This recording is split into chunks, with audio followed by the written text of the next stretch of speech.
Everyone is panicking. People are pushing and fighting each other at the pharmacy and the grocery store, spreading the chaos. Buses and subways have stopped running, and misinformation is being spread faster than the deadly virus that's causing the chaos. Pandemics are brutal. In the 20th century alone, 3 flu outbreaks killed between 50 and 100 million people. When a pandemic happens, what can you do to stay alive? How can you survive a dangerous outbreak of disease spreading rapidly over large areas? Here's how to survive a pandemic, according to science. Being a doomsday prepper has its perks. After all, as Benjamin Franklin once said, an ounce of prevention is worth a pound of cure. Influenza isn't the only terrible outbreak we've had.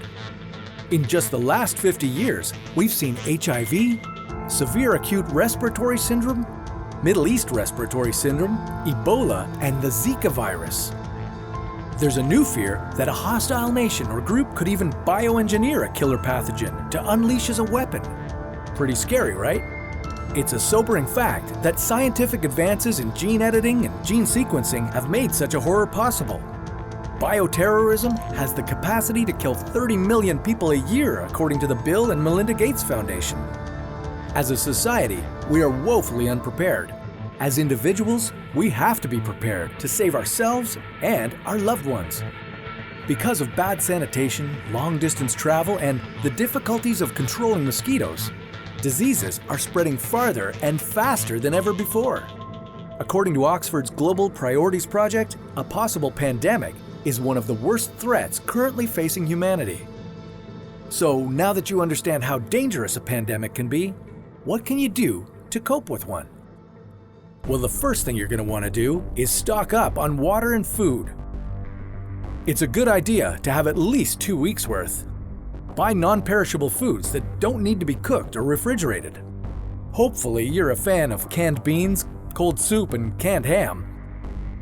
The only really good news is that in this scenario, you can at least justify feeding your junk food addiction. Hey, chips don't need refrigeration. As for water, store 4 liters per person per day. Some of that is for drinking, some for food prep, some for hygiene and sanitary uses. Next, buy a large supply of the prescription medicines you take.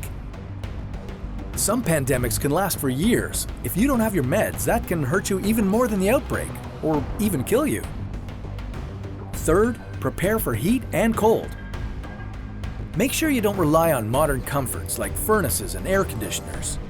Get good quality blinds to keep the sun out and reduce heat buildup. And make sure you have blankets and warm clothes for cold weather. Fourth, get yourself a face mask. If you want a super duper cool mask, get the N95 respirator, as it keeps out 95% of particles. A standard face mask is helpful too. While it doesn't block out tiny particles, it does reduce your exposure to the disease-spreading water droplets from coughs and sneezes. Fifth, have the equipment and supplies you need for good hygiene, including soap and bandages.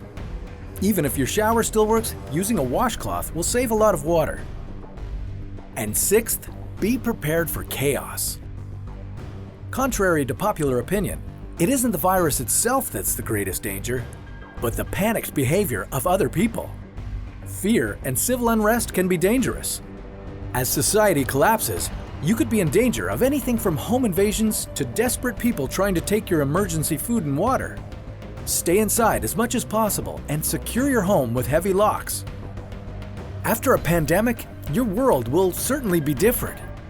You may have lost colleagues, friends, or even family.